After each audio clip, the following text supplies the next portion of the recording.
Moments ago, I spoke with Senator Chris Murphy, the Democrats' point man on the 10-day search for any possible bipartisan agreement on gun safety measures. We talked about a meeting that he was about to go into. He's there right now with his colleagues as they try to find solutions. Senator, you are the point person. You are leading the way, getting together, trying to form a bipartisan group. Senator Schumer, the majority leader, has given you 10 days to get this done. After years and years, a decade or decades of no action, what can you accomplish in 10 days? Well, I do think it's important that we act fast. There's a sense of urgency in this country now. Parents like me are having trouble explaining to their kids how we keep them safe. I don't want to share with you the conversations that my fourth grader had with his classmates yesterday as they talked about how they would survive a shooting in their school. And so we can't wait months or years. We need to come to a conclusion soon. So Senator Schumer has given us a short leash, but we are in multiple meetings today with Republicans trying to find a path forward.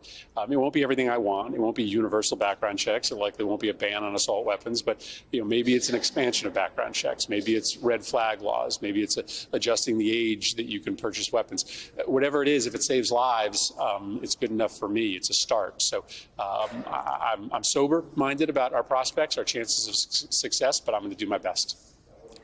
Senator Cornyn, your Texas colleague, of course, one of the opponents to making these changes, has said that when he does get back to town, he will talk to you about red flag laws. Is that the easiest thing to find a compromise on right now? Yeah, John's a friend, and I know he is, very personally moved by these shootings. Of course, they have happened with frequency in his state. And I hope he's a partner. Red flag laws are important. Now, most of those red flag laws are state laws, so we can incentivize the states and help the states develop those laws, but they really are administered by the states. But I hope we can also talk about some smaller refinements, improvements to the background check system. I think there's a universe of things that Senator Cornyn, myself, others can talk about this week and next week. What about limiting who can be licensed to sell guns? So this is what Senator Cornyn and I have been talking about over the last year, trying to, make clear that if you're selling, lots of guns online or at gun shows, you have to be registered as a firearms dealer. And if you're registered as a firearms dealer, you have to do a background check. So that's a potential area of agreement to, take a look at all of these sales that are unregulated sales that are happening online and make sure that everybody that is operating as a business is actually licensed as a firearm business. That could get tens of thousands of sales into the background check system. That could prevent lots of bad people from getting their hands on firearms. Why did it take so long? As long as an hour for the first responders to get into that classroom? The school resource officer, the safety officer, didn't fire a shot. They say he engaged, but he engaged verbally perhaps, but he didn't fire a shot, contrary to initial reports. And then that tactical team couldn't get into, they couldn't get into the classroom, and the door to the school was unlocked.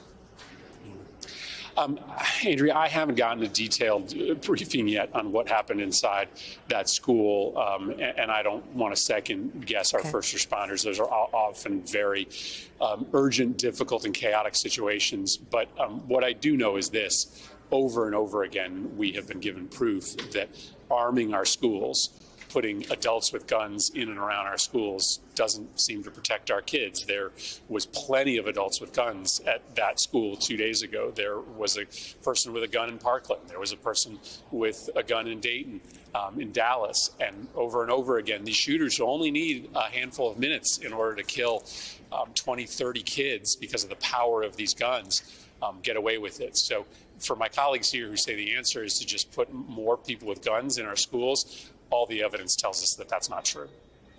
How do you feel about the NRA starting its convention in Texas starting tomorrow? I'm glad that there are some of my colleagues deciding not to attend that convention. The reality is the NRA just isn't as powerful as they were 5 years ago. And I think my Republican colleagues know that sure, the NRA is going to oppose anything we do on guns because the NRA doesn't want anybody to believe that laws can protect you. The only thing the NRA wants you to believe is that guns can protect you. So I just hope that my colleagues here on both sides of the aisle recognize that the gun lobby, just isn't as powerful, isn't as potent politically as they were years ago. They don't have as much money. They don't have as many members. Their approval ratings are in the toilet. This is a moment where, you can feel free to stand with the 90% of your constituents that want the laws to change instead of the very slim amount of your constituents who are standing with the do-nothing gun lobby. You said the other day, as you came off the floor, you said to reporters, don't talk to me with this BS about mental health.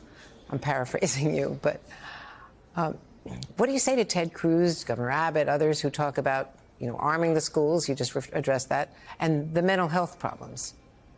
Well, we have a mental health problem in this country. There's no doubt that there's a lack of access to mental health resources, but there's no more mental illness in the United States than in any other high-income nation in the world. So why do we have all the gun violence? Well, the reason is, in this country, people who are having homicidal thoughts can easily walk to a store in their neighborhood and buy, without a background check, a weapon of mass destruction. You can't get your hands on those weapons in other countries. So in those nations, people that are sort of having their brains break simply can't perpetuate the kind of murder that you can here. So the difference is the ease of access to firearms. The difference is not the amount of mental illness that we have here. It doesn't mean that we shouldn't fix our mental illness system. We should, but we shouldn't expect that is going to fix our gun violence problem. Is there anything the president can do by executive action, or does this really have to be done by Congress?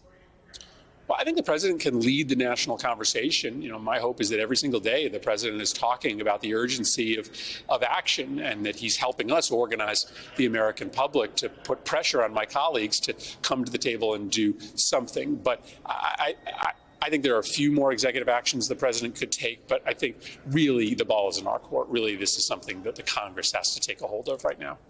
And finally, you've lived through this. You saw how parents were screaming when they got the word, and they had to give their own DNA for identification. Having gone through Sandy Hook, what do you say to this community and to these parents? What comfort can you offer? Yeah, I just left the side of the daughter of the principal of the Sandy Hook Elementary School, and I don't know that I have any words. I mean, I was there in Sandy Hook when the parents were told, the 20 parents who were left in that firehouse, that it was their kids who were dead on the floor of that school.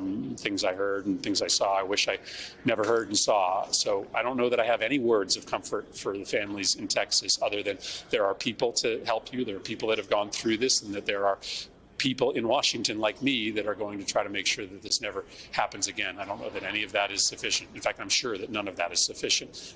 I guess it's just our job to make sure that this never, ever happens again. Indeed. Thank you so much. Thanks for your time. Thank you.